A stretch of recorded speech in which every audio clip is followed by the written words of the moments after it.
All right, what's going on, you guys? Nick here with Nick's on the Power. So in this video, I want to talk about one of the most famous bodybuilding rivalries of all time, and that is the rivalry between Lou Ferrigno and Arnold Schwarzenegger. Now, I'm sure many of you guys, as bodybuilding fans, are familiar with this rivalry, probably through the 1977 docudrama Pumping Iron, which covered the 1975 Mr. Olympia and the road leading up to it.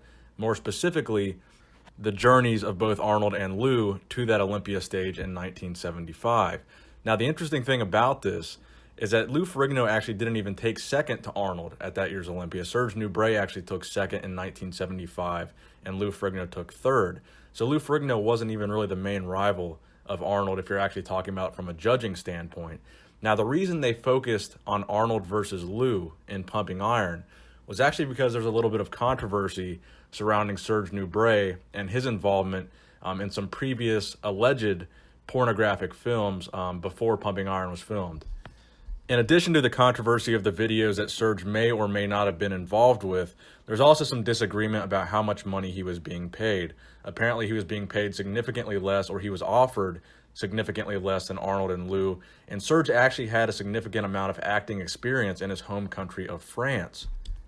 So he felt he was deserved to be paid more than they were offering him, and because of that, he had very limited involvement and a very limited role in the actual film, so they couldn't focus on Serge versus Arnold. So for that reason, by default, they focused on Lou Ferrigno versus Arnold. So the main reason I wanted to focus on this rivalry between Lou and Arnold Schwarzenegger is because I think arguably Lou Ferrigno is an uncrowned Mr. Olympia. He's one of the most famous bodybuilders of all time to go into the mainstream of acting. I'd say behind Arnold Schwarzenegger, he's probably the second most well-known bodybuilder in the world. And for that reason, I'm sure many people that aren't hardcore fans of bodybuilding and know Lou through his acting roles like Hercules or his TV appearance as the Incredible Hulk, I'm sure they think he is a former Mr. Olympia winner because he's such a famous bodybuilder, and they associate, famous bodybuilders with being top guys like Arnold Schwarzenegger, seven-time Mr. Olympia. So I'm sure to the mainstream, he already is a Mr. Olympia. I'm sure most people think he already won the highest title in bodybuilding because he is so famous. However, that is not the case. During the golden era of bodybuilding in the 70s, Lou Ferrigno would actually only compete at two Mr. Olympia competitions, once in 1974, taking second to arguably the biggest Arnold Schwarzenegger that we had ever seen on a bodybuilding stage. Arnold claimed he came in at over 250 pounds at that show, which is the biggest Arnold would have ever weighed on stage. Then the following year in 1975, of course, the Pumping Iron Mr. Olympia, he would take third to Serge Nubret and, of course, Arnold Schwarzenegger. After which, Lou would retire from bodybuilding and pursue his career in acting, starting with the Incredible Hulk in the late 70s.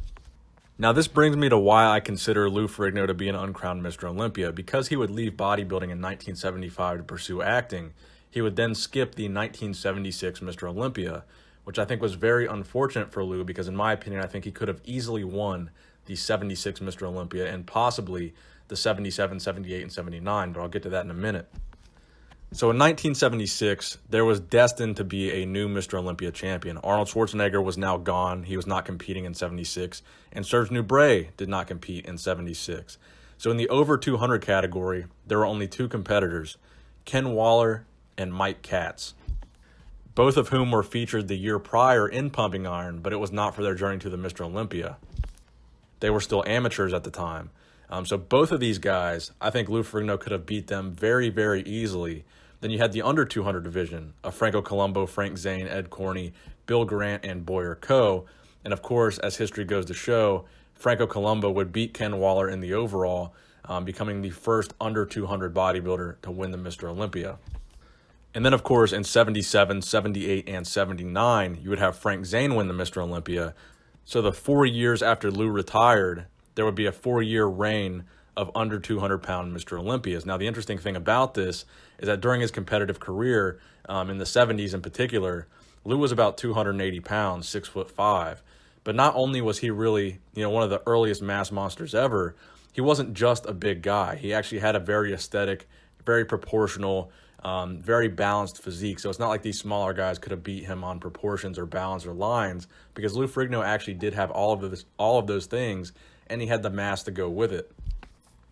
So I think if Lou had held off one more year and did the 76 Olympia and pushed back the acting to 77, he could have won 76 and retired bodybuilding with that Olympia win.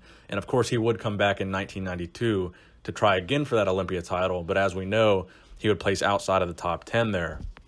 But Lou Ferrigno's bodybuilding career would not be without major wins. He did win the Mr. Universe twice in 73 and 74, and he also won the Mr. America competition, but still, none of those contests were as big as winning the Mr. Olympia.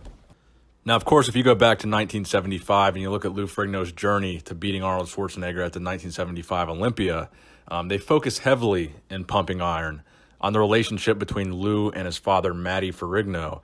Now, according to Lou himself, after he did not beat Arnold in 1975, his father disowned him.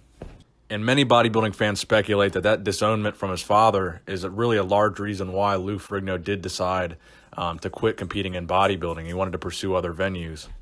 And then in addition to that, you have the obvious struggle of Lou Ferrigno having about 80% hearing loss, which is why when he speaks a little bit mumbled because he can't hear himself speaking to articulate his words.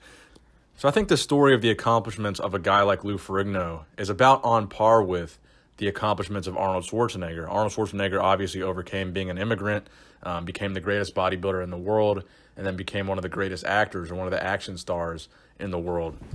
Then, of course, you had Lou Ferrigno overcoming a major hearing deficit, a speech impediment, being disowned by his father, losing that 75 Olympia title to Arnold when he expected to win it.